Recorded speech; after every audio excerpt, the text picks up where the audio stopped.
Дүйнө өзгөрүп, бизди жаңы сыноолорго салууда.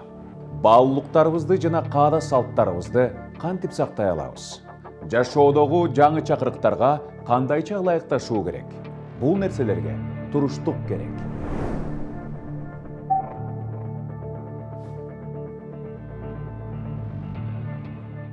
Сиз көрүп жаткан туруштук берүүсү амансыздарбы? Өткөн жылдын жай айлары согуш маалындагыдай эле үрөө учурган окуяларга толуп кетти. Адам өлүмү көбөйдү.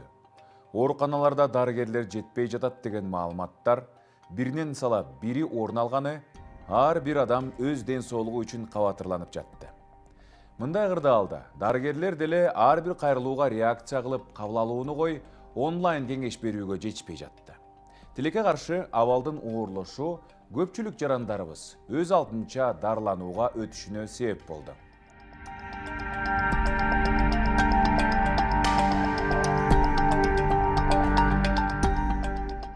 Айрымдар эртеби кечпи дарыгерлер коронавируска каршы дары жазып берет деп күтүп отурбай, убакытты текке кетирбей, алдын алайын деген үмүттө өз алдынча эле антибиотиктерди алып баштады. Тилекке каршы коронавирусту өз алдынча дарылоо натыйжасыз жана өтө кооптуу. Айталы көпчүлүк замандаштарыбыз таасирин так билбестен эле антибиотиктер бардык оорулардан айыктырат деп эсептешет.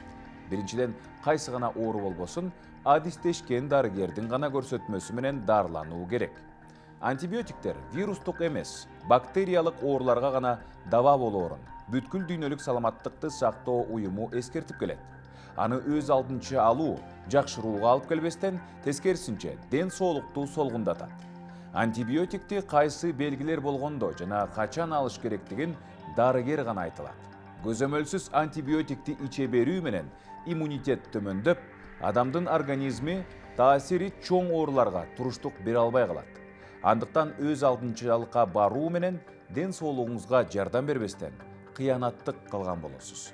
Дал ушундай көйгөйлөрдүн аркасында биздин өлкөдө антибиотиктерди дарыгердин көрсөтмөсү менен гана сатууга талап коюлган. Ага карабастан дарыканалардан өз алдынча алгандар көп. Ал тургай айрымдар өткөн жылы ченемден ашык массалык сатып алып, чыныгы дарыга муктаждар карайлап дары таппай калышты. Дары-дармек тартыштыгы жаралып, дүрбөлөңгө түштүк. Макул бул дарыгерге жете албай, аргасыздан өз алдынча дарыланууга баргандар дейли. Ал тургай дарыгерден кеңеш алууга мүмкүнчүлүгү болгондор деле өз алдынча белгисиз дарыларды алып, колдонуп көрүштү го. Албетте, коронавирусту дарылоонун так дарысы жок, ал эми көпчүлүк адамдар буга ишенгилери келбей, дарыгерлерден күмөн санап, жашырган сыр бардай көрүштү. Анда адамдар кантип айыгып жатат деген суроо жаралышы мүмкүн. Оору болгон соң анын дабасы да болот да дешибиз мүмкүн. COVID-19 али дарысы табыла элек жаңы илдет. Ооба, азыр вакциналар аныкталып, эмдөөлөр башталды. Бирок эмдөө бул дары эмес. Кыргызстанга али эмдөө жете элек. Ак калаччандарыбыз дарылоону үйрөнүп, Кудайга шүгүр, илдеттен баш көтөрүп, айыгып кеткендердин саны да көбөйдү. Аны менен катар оору токтоп калган жок. Дарысы жок болгондуктан, дүйнө улам бир дарылоо протоколун алмаштыруу менен алек болуп атса, эл ичинде медицинадан тышкары өз дарылоо протоколун түзүп, мессенджерлерде бири-бирине жиберип, чогулган жерде ой тигини ичсе болот экен, антсе болот экен, мынтсе болот экен деп билгенибизди жасадык. Жыйынтыгында дарыланбастан ооруну күчөтүп алган учурлар көп болду. Кыргызстанда коронавирус таралган алгачкы күндөрдөн баштап эле базарларда жана дүкөндөрдө адамдар сарымсак, бал, имбир жана лимонду массалык түрдө сатып ала башташты. Жана бул аракетибиз аталган товарлардын баасынын көтөрүлүшүнө себеп болду. Таң каларлык дагы көптөгөн жалган кеңештер бар. Таптакыр далили жок эле. Мисалы, коронавирусту дарылоо үчүн мончого барып, бууга отуруп, үйдү арча менен түтөтүп, иттин этин майын жеп, шорпосун ичиш керек деген сунуштар дагы чыкты. Дагы бир биздин маалымат бейкиндигибизди каптап, өзүн өзү дарылоонун эң кооптуу ыкмалары болгон спирт ичимдиктерин ичүү, сооданын суутек кычкылынын буусу менен дем алуу же денеден кан алуу сунуштары. Мунун бардыгы өтө кооптуу жана ден соолугубузга олуттуу зыян келтириши мүмкүн. Спирт ичимдиктери вирустарды жана бактерияларды өлтүрүп, стрессти азайтат деп, дүйнө жүзү боюнча адамдар пандемиядан улам спирт ичимдиктерине берилип кетишкен. Бирок спирт ичимдиктерин ичүү бизге реалдуу чындыкты көргөзбөй, ичкиликке болгон көз карандылыкка алып келет. Ошондой эле иммундук системаны начарлатат. Бул өз кезегинде организмдин COVID-19 вирусуна каршы күрөшүүсүн алсыратып, башка өнөкөт ооруларды козгойт. Бул нерселер үчүн жөндөн жөн ашыкча каражат коротуунун кереги жок. Кокус оору менен бет келип дарылануу керек болсо, каражат табуу кыйын болушу мүмкүн. Ал эми пандемия шартында тазалык, сактыктан тышкары сарамжалдуулук дагы негизги эреже экенин жон терибиз менен сездик. Анын үстүнө азык-түлүк жана башка керектүү буюмдар кымбаттап жаткан чакта сарамжалдуу бололу. Коронавирустун дарысы жок болсо, эмдөө жете элек болсо, анда кандай кылуу керек? Кудай сактайт деп такыр эле дарыланбай коюу керекпи? Жок, бул оорунун кесепети менен күрөшүү керек. COVID-19 татаал оору. Андыктан ар бир кадамды дарыгердин көрсөтмөсү менен жасоо керек. Айтмакчы, пандемия маалында дарыгерлерге кайрылуу кыйла жеңилирээк болуп калды. Түз байланыш телефондору ачылып, телефон аркылуу кеп-кеңештерди алууга болот. Демек, биз өз аймагыбыздагы байланыш номерлерге чалып, бизге кандай дарылоо ыкмасы зарыл экенин же ооруканага жатар жатпасыбызды билип алсак болот. Өз алдыбызча дарыланабыз деп, тескерисинче ак халатчандардын ишин кыйындатабыз. Коронавирус илдети үчүн ар бир коротулган убакыт бутка турууну ошончо кечеңдетет. Канчалаган адамдар кенебестиктен илдетти кадимки сасык тумоо дешип, туура эмес дарыланып, өмүрлөрү менен кош айтышты. Эң жаманы, бул дарылоо ыкмаларын досторубуздан, тааныштарыбыздан угуп, же медицинага тиешеси жок эле сайттардан көрүп жатабыз. Убагында дарыгерге кайрылып, дартыбызды так аныктоо биздин өмүрүбүздү гана сактап калбастан, жакындарыбызды коргоого, мамлекеттин ресурсун туура бөлүштүрүүгө, вирустун жайылуусун да ооздуктоого мүмкүн болот. Айрымдар өз алдынча дарылануу менен оорудан баш көтөрүп кеткенин мисал кылып жүрүшөт. Балким ал сиздин дарылоо ыкмаңыздан эмес, организмиңиздин илдетке туруштук беришинен болгондур. Андыктан өзүңөр кылганды жакындарыңарга сунуштабагыла. Ооба, сиздер аларга кам көрүп, жардам бергиңер келет. Бирок силерге жардам берген нерсе аларга тескерисинче каршы келиши мүмкүн. Анткени биздин көзүбүзгө көрүнгөн жөтөл, пневмония, дем алуунун кыйындоосу сыяктуу оорунун белгилери жоголгону менен COVID-19 жүрөккө, боорго, кан айлануу, нерв системасына, мээге дагы таасир этери белгилүү. Андыктан көп кырдуу ооруну комплекстүү дарылоо бир гана дарыгердин колунда. Сиз көрүп жаткан туруштук берүүсү, арыбаңыздар, жана оорубаңыздар.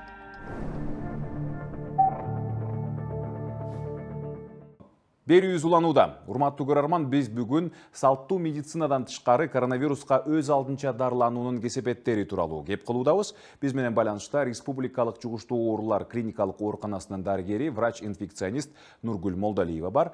Нургүл Тургуналиевна, саламатсызбы? Саламатсызбы. Биз бүгүн коомчулук арасында эң көп кездешкен суроолорго жооп алалы деп турабыз. Алгач айтсаңыз, өз алдынча дарылануу эмнеси менен кооптуу? Өз алдынча баягы баш аламан дарылануу бир эле ушул коронавирус инфекциясында эмес, бул баардык эле илдеттерден биз дарыгерлер дайыма ушул оорулуу адамдарды сак болуңуздар деп айтып келебиз. Буга чейин деле. Бирок бул коронавирус илдети бизге бир жылдык тажрыйба болуп калды. Көрсөттү, албетте баягы өз алдынча дарылануу жакшы натыйжаларга алып келбей турганын дагы көп далилдеп койду да. Баягы коронавирус илдети эң биринчи башталганда, ушу баягы март айларында, апрель, майларда бизде көбүнчөктүү баягы 70-80% бессимптомный, эч кандай белгилери жок болуп башталганда, эсиңиздерде болсо, ошондо бизде ооруканада жаткан жарандар соц тармактарда аябай көп ыз ичүүнү, көйгөйдү жараткан проблемалар болгон. Биз бир тоголок дары ичпей ооруканада жатабыз. Анан бизди айыкты деп айтып атат, бирок бизди оорулуу деп айтып атат. Бизди эч жакка чыгарбай атат, 14 күн бизди ушул жакта кармап атышат деген эсиңиздерде болсо, ушундай маалыматтар өтө көп болгон. Себеби ошол кезде ошол адамдарда эч кандай симптомдор болгон эмес. Болгону жанагы ПЦР тест, кыргызча айтканда ПЧР деп атабыз. Ошол ПЧР тесттин баягы оң көрсөткөнү үчүн гана ошол жарандар изоляцияга алынып, ушул инфекциондук красный зоналарда дарыланышканда. эгерде албетте ошол оорунун абалы жеңил болсо, эч кандай симптому жок болсо, өпкөсү сезгенбесе, албетте көрдүңүзбү, эч кандай дарынын дагы кереги жок экен да. Болгону ал жарандын, оорулуунун бейтаптын, мындайча айтканда, анализдерин карап, баягы өзүнүн ал акыбалын карап, анан сөзсүз түрдө жанагы параметрлерди, сатурация деп атабыз, 1 минутада адамдын дем алышы, жүрөктүн согушу, артериалдык басым, анан ошондой эле көптөгөн дагы лабораториялык атайын сөзсүз түрдө COVID-19 алына турган стандарттык анализдер бар. Ошолор боюнча гана карап, акыбалын оценивать этип, анан кийин ошого жараша дарылануу ыкмалары ар бир адамга индивидуально подбираться этилген да. А сиз карап көрсөңүз, эгерде биз азыр үй шартында эле билип билбей эле, кээде анализ деле тапшырбай эле, доктурга деле кайрылбай эле, менде жыт сезбей атам, же болбосо алсызданып атам, жөтөлүп атам, бул менде коронавирустун белгиси деп эле башаламан дарыларды иче берсек, бул дагы туура эмес болуп калат. Бунун эмнеси бизге баягы орусча айтканда чревато. Ар бир эле дары бул баягы химиялык жол менен добываться этилет. Ал эми биздин организмге түшкөн бир эле дары эмес, даже тамак, биз айтып атабыз жана алкоголь, ошол эле никотин деле, башка оорулар боюнча деле, кээде биз жөнөкөй эле жана БАДтарды деле ичебиз. Ошолор деле биздин организмге сөзсүз түрдө бир кандайдыр бир терс таасирин тийгизип өтөт экен да. Себеби биздин эң чоң лабораториябыз бул боор болуп эсептелет. Баардык биз кабыл алган, ичкен нерсенин баардыгы ошол боордон фильтрленип өтөт. Албетте биринчи бир жөнөкөй эле бир побочный эффект деп койсок, ошол өз алдынча башаламан дарылануунун, бул антибиотиктердин мисалы үчүн бизге жөнөкөй эле бир аллергический реакциядан баштап анафилактический шокко чейин, мындайча айтканда өлүмгө деле алып келе турган ар кандай побочный эффекттери болот. Айтсаңыз, сары май коронавируска жардам береби? Эми коронавируска биз айтабыз да, кандай оору болбосун, бир гана коронавирус эмес, биз айтабыз бул туура тамактануу дагы бир айыгуунун бирден бир өбөлгөсү. А туура тамактануу деген бул сөзсүз түрдө сары май же болбосо калориялуу тамак же жылкынын эти болбошу керек. Бул деген витаминдештирилген, сбалансированный туура тамактануу. Ошондо гана бизге кандайдыр бир организмге бул айыгып кетүүнүн дагы эле бир өбөлгөсү же болбосо подталкивать эте турган бир фактор болуп эсептелет. Кайсы азыктар айыктырбайт, бирок иммунитетти чыңдоого жардам берет? Эми биз баягы ушул убакка чейин кичине эле жөтөлүп, чүчкүрүп калсак, баягы эл арасында грипп болуп калдым деген сөз өтө кеңири бизде белгилүү. Бирок биз ошондо дагы биз баягы дарыгерлер элдерге ушул массалык маалымат каражаты тарабынан жеткирип келгенбиз да, грипп деген бул өтө сейрек кездешет. Грипптин өзүнүн серотиптери бар, генотиптери, ожидаемый, быйыл кайсы серотипи болот. Бул деген жөн гана респиратордук курч вирустук инфекция. ОРВИ менен грипптин дагы өтө чоң айырмачылыктары бар деп айтып келгенбиз.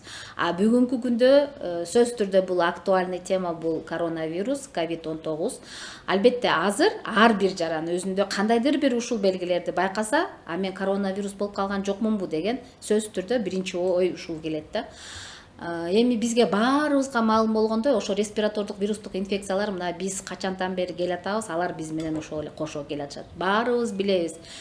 Баягы ооруп калсак эле сөзсүз түрдө баягы лимонду ичебиз, сарымсак жейбиз, ошондой эле сүт ичебиз, сары май, сөз бар сиз айткандай. А быйыл болсо бул коронавирус 20-жылдан бери эң бир жогорку рейтингке чыккан бул имбир болду десем жаңылышпайм. Бул өзүнчө бир панацея болду. Бирок ошол эле имбирдин дагы жана плюс, анан минус жактары болот да.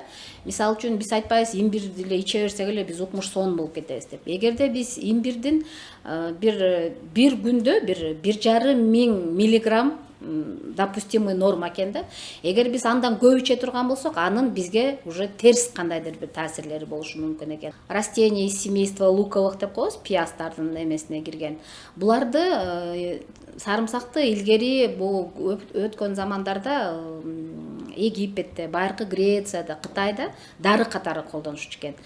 А сарымсакты ушунчалык бунун да курамында аябай витаминдер көп экен. Витамин B1, B6, С витамини, ошондой эле минералдар. Жана сарымсакты майдалап турап, ошондой эле баягы же болбосо чайнап атканыбызда жана кээ бирлер кеңеш берип атпайбы, оозуңа салып чайнап койсоң деп.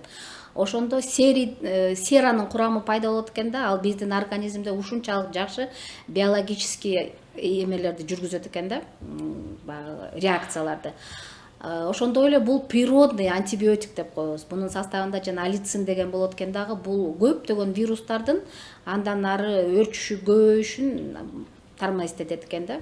Коронавируска дарылоону бир гана пульмонологдор дайындай алабы, же болбосо тиш дарыгери сыяктуу дарыгерлер деле дайындай бериши мүмкүнбү?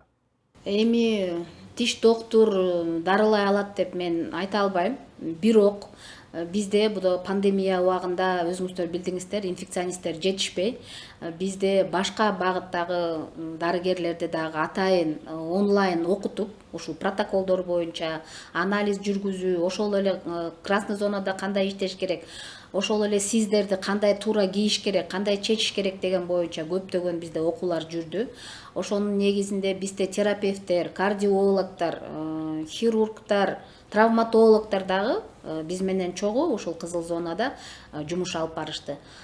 Стоматологдордун бир аз профили баары бир башка. Эгерде терапевт, хирургдардыкы баягы биз общий практика болгон үчүн баягы алар менен иштешсе болот экен дагы. Мына практика көрсөттү, опыт дагы көрсөттү. Мына 1 жылдан бери ушул пандемия деп бүткүл дүйнөлүк саламаттык сактоо уюму аныктап дагандан бери туп-туура 1 жыл болуптур. Ошол кезде бизде бардык ушул даже педиатрлар биз менен бирге ушул кызыл зонада иш алып барышты. Албетте буларды окутуп, атайын үйрөтүлсө, иштесе болот. Көрөрмандарыбыздан келген суроолор бар экен, аларды дагы жаңыртып өтөлү. Менин айылымда дарыгер жазып берген дары-дармектер жок калыптыр. Эмне кылуу керек? Эми бул оорулуубуз бейтап айылда жашаса, ал дары жок болуп калса дарыканада, анда ошол эле дарыны жазып берген өзүнүн дарыгерине бул жөнүндө сөз айтыш керек. Мисалы үчүн антибиотиктердин баягы өзүнүн группалары болот да. Мисалы үчүн макролид же болбосо цефалоспорин деп коет. Ал ошол группада бир эле дары болбойт да, ал жакта бир нече болот. Балким башкасы бар болуп калат. Ошон үчүн ошонун заменители же болбосо аналогдорун алса болот. Вируска каршы дарылар коронавирусту жеңүүгө жардам береби? Жок, вируска каршы дарыны ичкенге болбойт. Бул противовирусный дарылар дагы могу биздин азыр убактылуу бекитилген коронавирусту дарылоо боюнча протоколдун версияларында дагы бул вируска каршы дарылар жок ал жакта. Ошондуктан биз айтабыз, бул коронавируста сөзсүз түрдө албетте ооруп калганда жеңил түрүндө же орто оорбу айырмасы жок, сөзсүз түрдө өзүңүздүн дарыгериңизге кайрылып же болбосо 118 кол борборуна чалып, мобилдик бригадаларды үйүңүзгө чакырып, ошол жерден сиздин акыбалыңызды аныктагандан кийин доктурлар жазып берген гана дарылар менен дарыланыңыз. Ооруканада коронавирусту дарылоо канча турат? Мүмкүн мага үйдөн дарылануу арзаныраак болобу? Коронавирус инфекциясы азыр ушул күнгө чейин бекер дарыланат.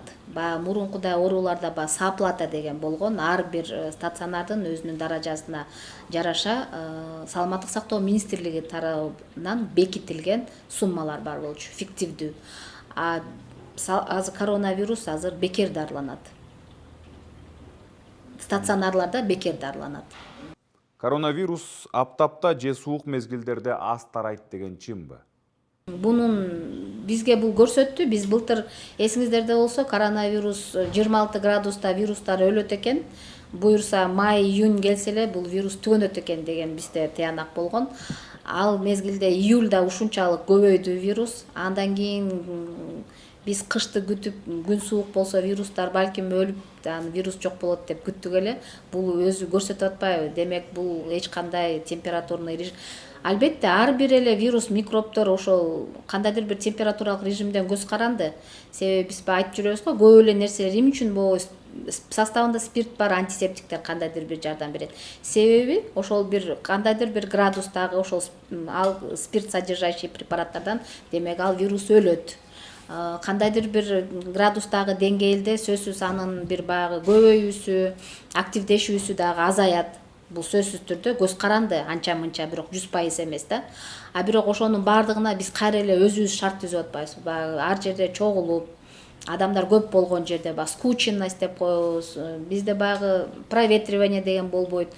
Канчалык мамлекет тарабынан көзөмөл жүргүзүп кафелерди, ресторандарды жапса болбой Куран окутуулар уланып, той топурлар болуп атты, юбилейлер, ошонун баардыгын биз өзүбүз кайра ошол вирустарга оорунун жайылуусуна биз өзүбүз шарт түзүп атабыз да. Жемиштүү маегиңиз үчүн чоң рахматыбызды айтабыз, Нургүл айым. Ден соолукта болуңуз. Урматтуу көрөрмандар, биз берүүбүздү улантабыз.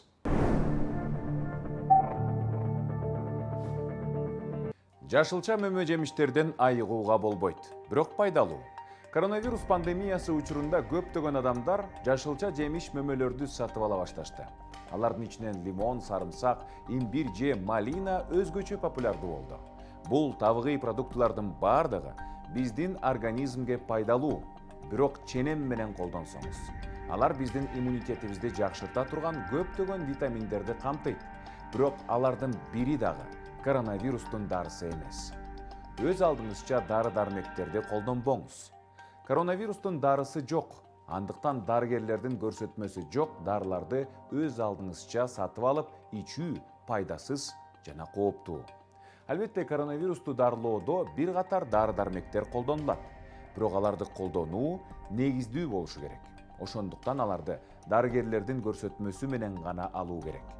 Көпчүлүгүбүз ишенген антибиотиктер коронавируска каршы күрөшүүдө тескерисинче кооптуу болуп калышы мүмкүн. Дарыканалардан ашыкча дарыларды сатып албаңыз.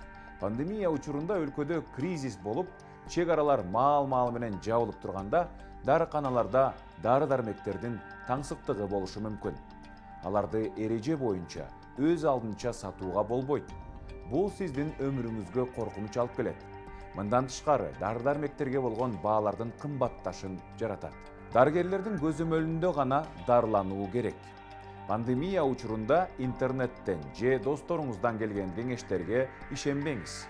Вирусту квалификациялуу дарыгерлер гана таанып, комплекстүү тиешелүү дарылоону дайындай алышат. Өз алдынча дарыларды ичип, түрдүү ыкмалар менен дарылануу ден соолугубузду зыянга гана учуратпастан, өлүмгө да алып келиши мүмкүн. Маалыматты текшерип, дарыгерге кайрылыңыз. Эгерде сиз интернеттен же досторуңуздан кандайдыр бир укмуш дары коронавирусту дарылайт экен деп уксаңыз, бул маалыматты кылдаттык менен текшерип алыңыз. Ал жалган жана эч кандай далили жок болушу мүмкүн. Эң жакшысы мындай билдирүүлөрдү башкаларга таратпаңыз.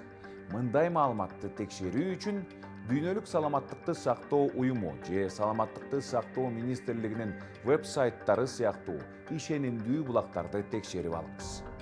Эң жакшысы дарыгериңизге кайрылып, алардын эксперттик пикирин сураңыз.